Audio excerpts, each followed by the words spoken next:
Hello, and welcome to Gus McDoll Strategy and Tactics, and thank you to our subscribers. I'm Nick McDoll. Today we're continuing the Allied Grand Campaign in Close Combat: A Bridge Too Far, a game based on the Battle of Arnhem, Operation Marketgarden. In this series, we use the missions in the Allied Grand Campaign to illustrate one or more aspects of World War II infantry tactics at the company level and below. Each episode, we conduct basic mission analysis, develop and analyse possible courses of action, then decide and execute the plan in real time, followed by lessons learned. Please remember to like the video and subscribe for more great strategy and tactics content. And if you want to buy me a coffee, the links to PayPal and Patreon are in the description. In this episode, we're in the Nijmegen sector, the Groesbeek area of operations. Our objective is the Groesbeek Heights. It is day 5 of Operation Marketgarden, 1000 hours on 21 September 1944. Let's look at the map and do some mission analysis. I will develop a plan and then execute it in the game. Our mission is to defend the Groesbeek Heights in order to secure the flank of 30 Corps' advance. We have 2 platoons of parachute infantry from the 82nd Airborne Division consisting of 3 BAR squads, 2 rifle squads and a bazooka team. They are supported by a Cromwell tank, a Daimler armoured car, a 60mm mortar and a 30 caliber light machine gun. North is not indicated on the map. By convention, it is to the top of the map. The Groesbeek Heights is a lightly wooded area with some ruined buildings and farmers' fields. I've marked 3 areas. Number 1, the woods. The trees and vegetation limit observation and fields of fire and provide some concealment. There is little cover other than the folds in the ground. This area is likely to have short engagement distances. High ground is Hill 131 to the west and Hill 123 to the east. Number 2, open fields bordered by stone walls. This is an obstacle to vehicle movement and troops in the open, although infantry can crawl through the fields relatively unobserved. The stone wall provides cover for infantry and a natural line of resistance. And number 3, a field bordered by stone walls and crisscrossed by deep creek lines that can serve as impromptu trench lines. I assess the enemy will assault from the left of the map using a mixed force of infantry supported by armour in order to clear Allied forces from the area. This map does not afford the defender or the attacker a significant advantage in terrain. There is not much scope for cunning placement of firing positions. So instead of coming up with a bespoke tactical plan, I will construct a company-strength general outpost based on a slightly modified doctrinal template. The mission of the outpost is to provide time for the main force to prepare itself for combat, to delay and disorganise the enemy and deceive him as to the location of the battle position, and to provide a deeper view within the terrain over which the attacker will advance. This is what a doctrinal general outpost looks like. There are 2 platoons forward along the outpost line of resistance, or OPLR. This is about 6,000 yards plus or minus from the regiments on the division's main line of resistance. The platoon boundary is marked by the horizontal line and circle with the cross in it. Each machine gun has a primary and secondary task indicated by the solid and dashed lines. An anti-tank platform is on the front line to the flank of each platoon and sighted to fire forward. To the rear is the fire support. Let's apply this doctrinal construct to our forces. I have marked the outpost line of resistance, or OPLR. First platoon is on the right of the outpost in the woods. The bazooka is off to the right flank, where it can fire down the path. Lieutenant Jacobs positions his BAR squad to the left of 1st Platoon, roughly in the centre of the OPLR, so he can control the battle. Platoon boundary is along the stone wall to the left of 1st Platoon. 2nd Platoon is on the left of the outpost, behind the stone wall. The 30 caliber machine gun will use its range to cover the open field and the platoon boundary. The 60mm mortar is to the rear to provide fire support. Also in support are the Cromwell tank and Daimler armoured car. Let's see how the 1942 doctrinal template does against the Germans.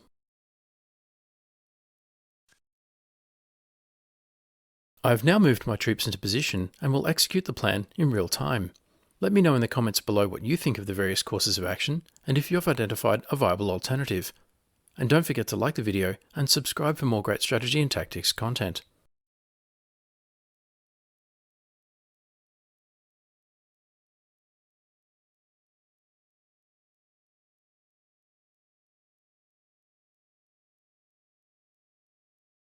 And so we begin. 4 enemy AFV, a Sonderkraftfahrzeug 234-1, a Stug 3 or similar assault gun, and 2 Sonderkraftfahrzeug 251s.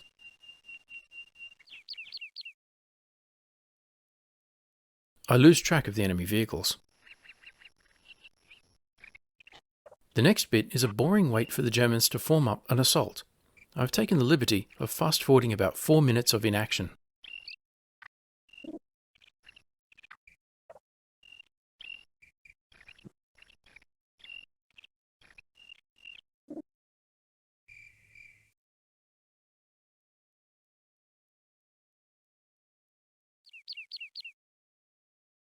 Contact, front. Second platoon spots an Aufklärer recon squad crossing the open field.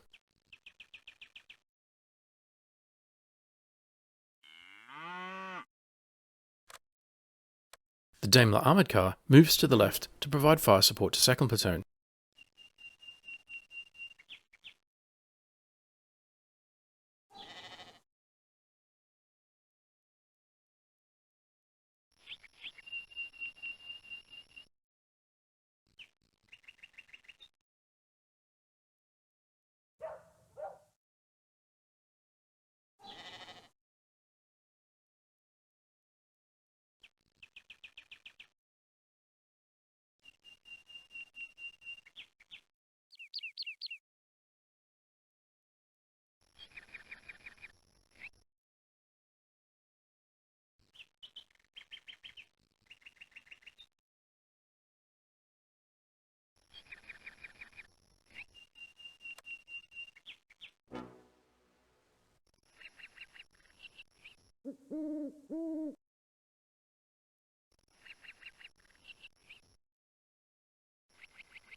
It parks on the platoon boundary. Team is in position.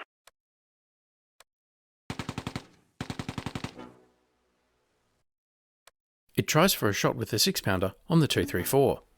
No joy.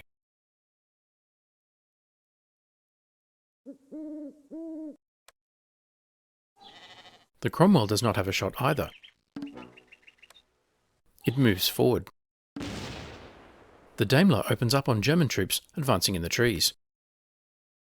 Nothing seen.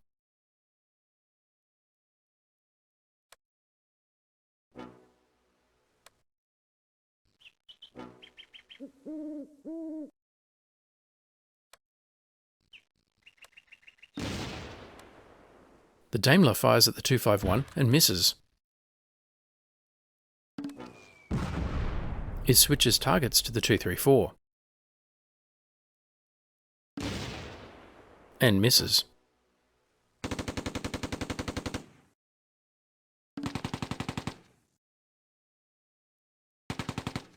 The 234 spots the danger and backs away. A German mortar round gets a direct hit on top of the Daimler, sparking a fire.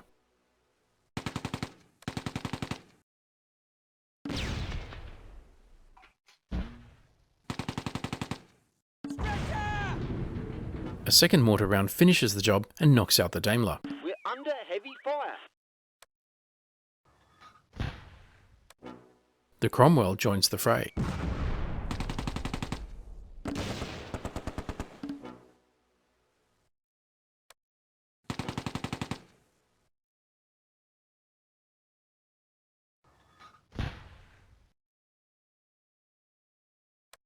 Suddenly, the Stug 3 reappears.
Nash's Cromwell knocks out the 234.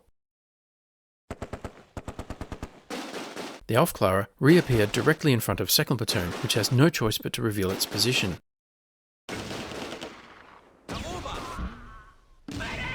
The Aufklärer squad is swiftly eliminated. But it has done its job in locating the American front line.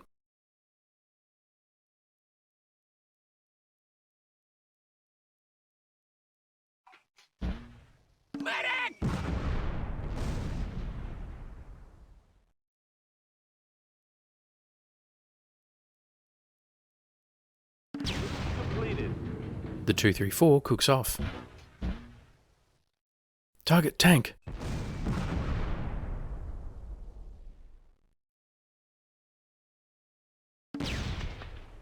The Cromwell fires at the Stug and hits. No damage.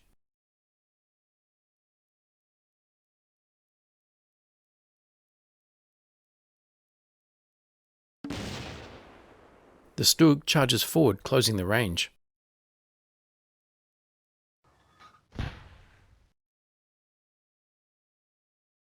Target eliminated. Yes, hit! Nash's Cromwell destroys the Stug.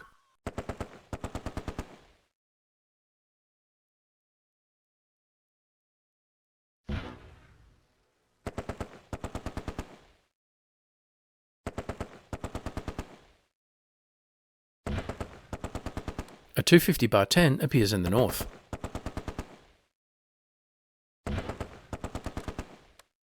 The bazooka is blocked by the trees and does not have the shot.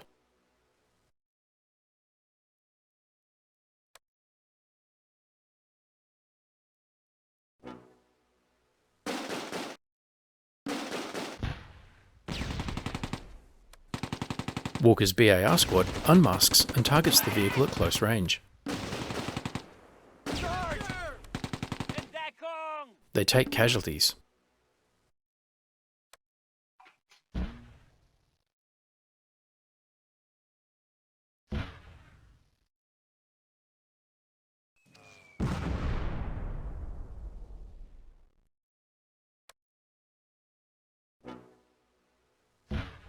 The bazooka and the Cromwell race to help.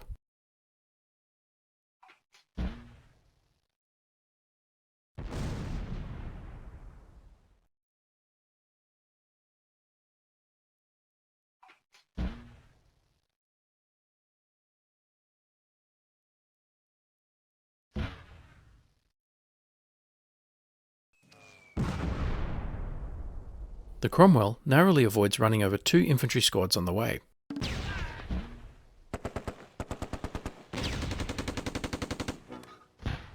Team redeployed. The bazooka is almost there.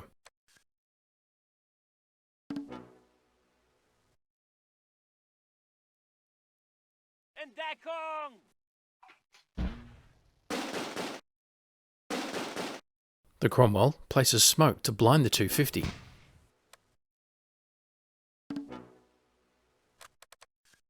Then targets it.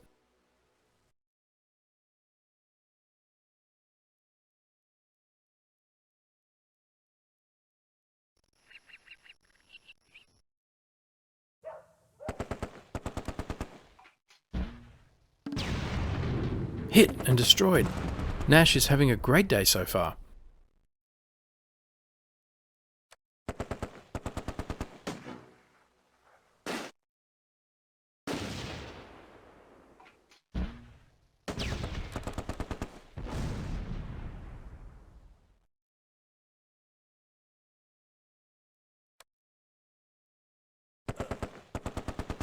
The vehicle crew are killed. The Germans have fired smoke in front of the outpost. They may be screening troop movement along the stone wall.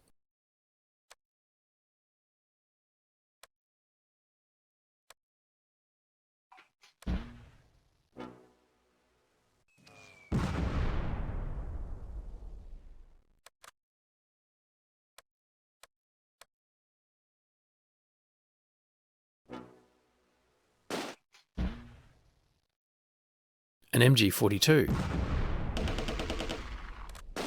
The The mortar opens a fire mission. The 30 caliber takes a casualty from a German mortar.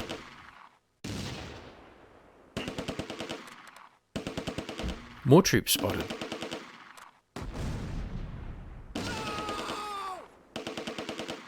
A Schützen squad. The Germans are assaulting along the platoon boundary. Lieutenant Jacobs' squad takes casualties.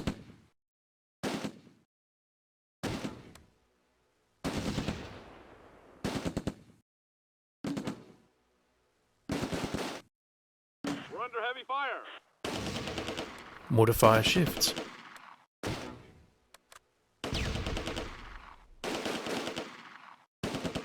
Second platoon joins in.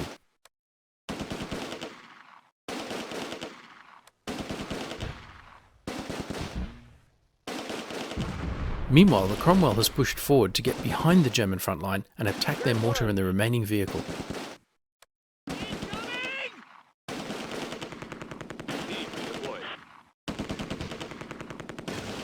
Both sides are trading heavy blows.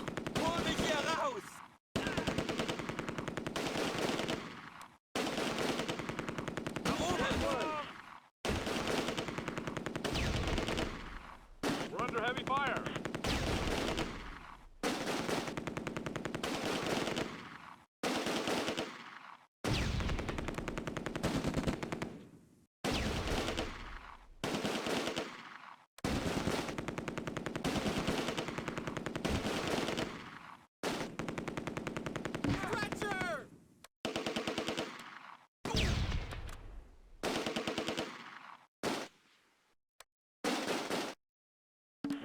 Down!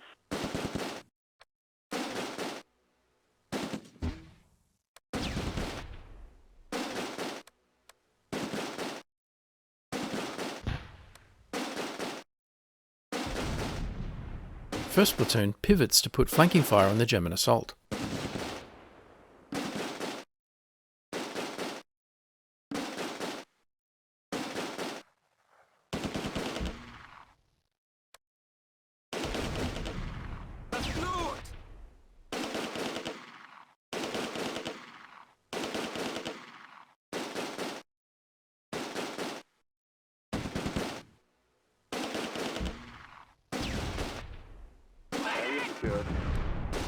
Nash's Cromwell takes the road to Groesbeek objective.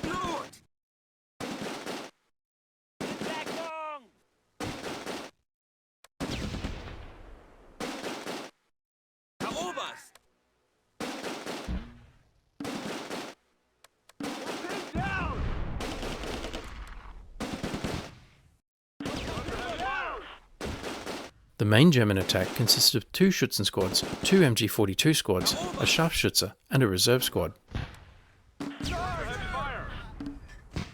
The Granatwerfer is playing havoc with first platoon. The Cromwell has not found it and silenced it yet.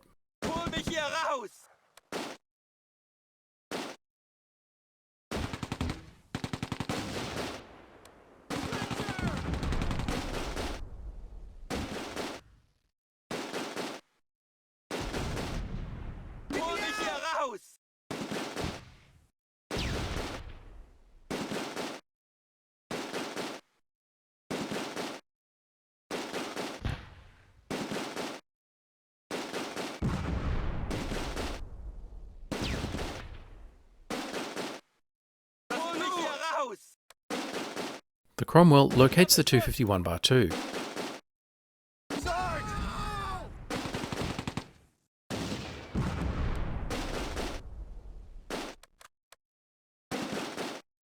We're pinned down! Das Blut!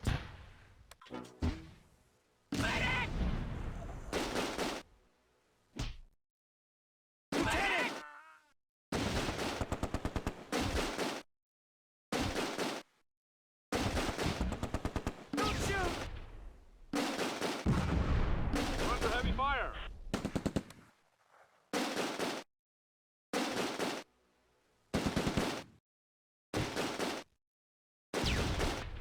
Lieutenant Jacobs is injured and the remainder of his squad gives in and runs away. Down!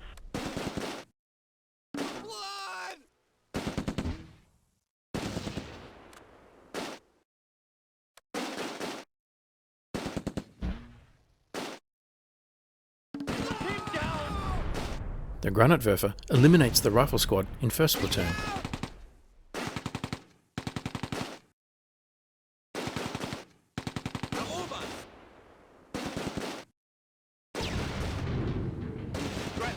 Nash's Cromwell knocks out the 251 by 2, fourth vehicle kill.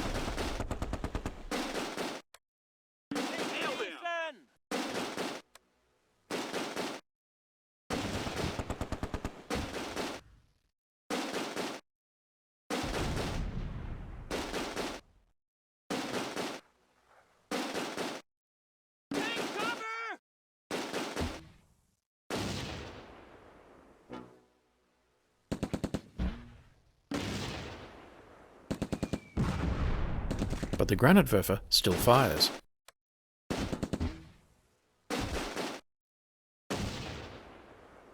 The German attack has failed, and the Germans are withdrawing. Get me out!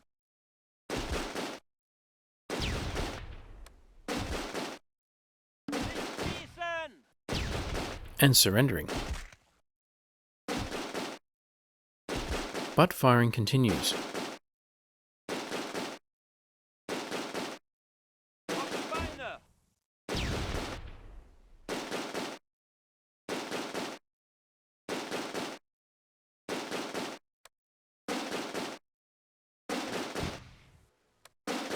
PFC Reed is the last survivor of 1st Platoon.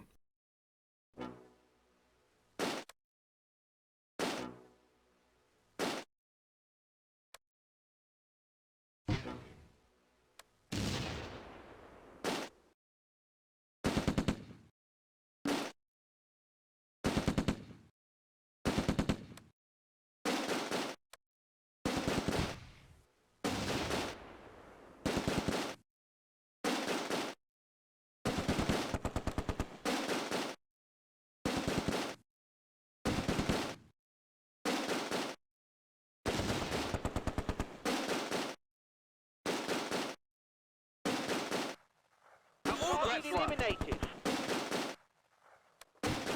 The MG42 is destroyed. Nash moves to take the trench line objective.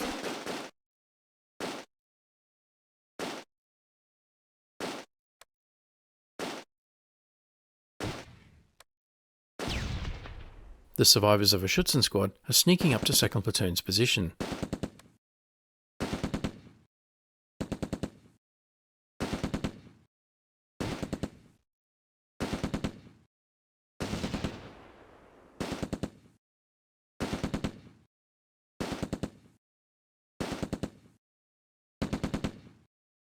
Team redeployed.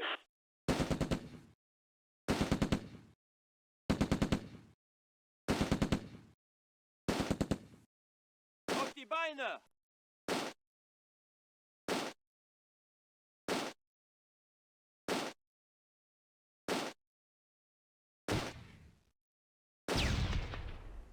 Move completed.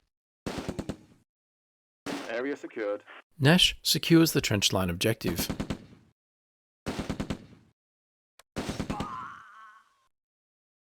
The Schützen squad is destroyed.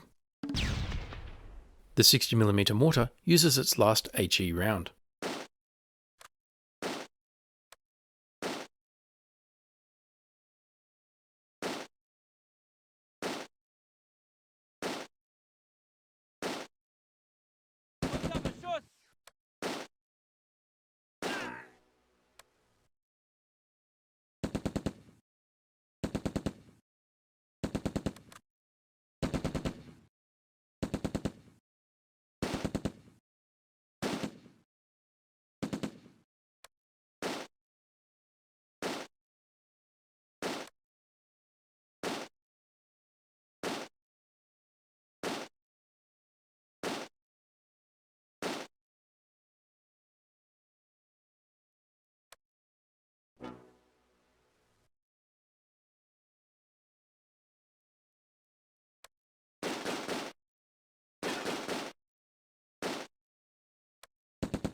A sharpshooter is killed.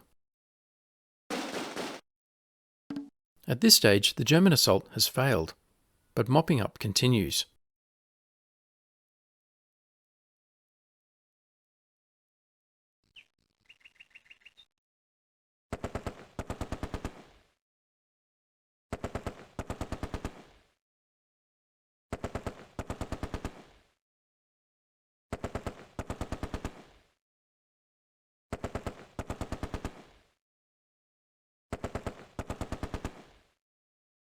The Americans hold the entire area.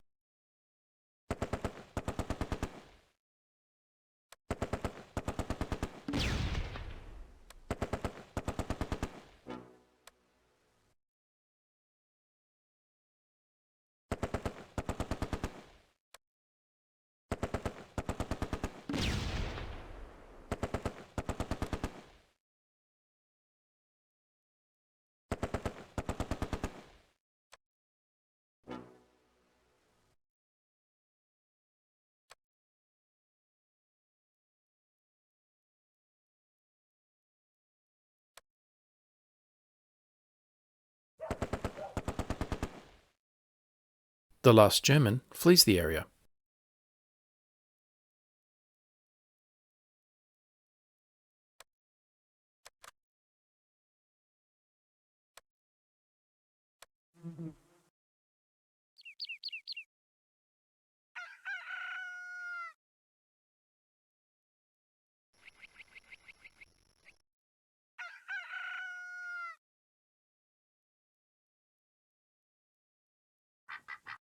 Let's end it there. The battle ended because both sides agreed to a ceasefire. The Allies gained control of the area. Allied decisive victory. Allied score 150, German score 11. The Allies took 25 KIA and lost the Daimler. The Germans took 34 KIA, lost the Stug and 3 Sonderkraftfahrzeuge. A Silver Star, Bronze Star and Combat Infantryman's Badge were awarded. Let's examine casualties on both sides. First, the British from 30 Corps. Nash's Cromwell accounted for all 4 enemy vehicles. Trooper Nelson is awarded the Distinguished Service Cross and Trooper Walker is awarded the Military Cross. Next, the Americans from the 82nd Airborne.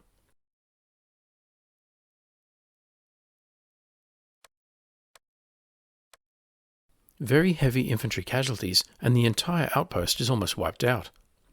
Bradford from the 30 Cal accounted for 11 Germans and is awarded the Combat Infantryman's Badge.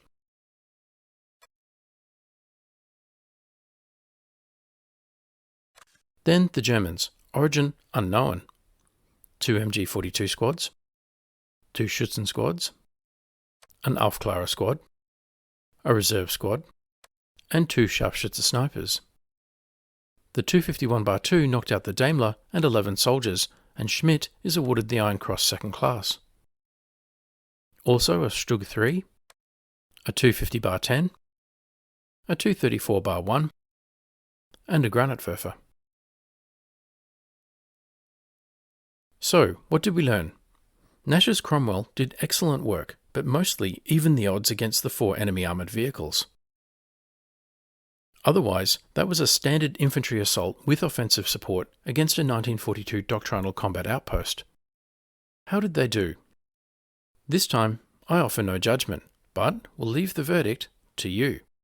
Let me know what you think in the comments below. Oh, and get your beer and Kransky ready. Next episode, we start the Polish drop operation. As always, thanks for watching. Don't forget to like, comment, subscribe and donate, and stay tuned for the next episode.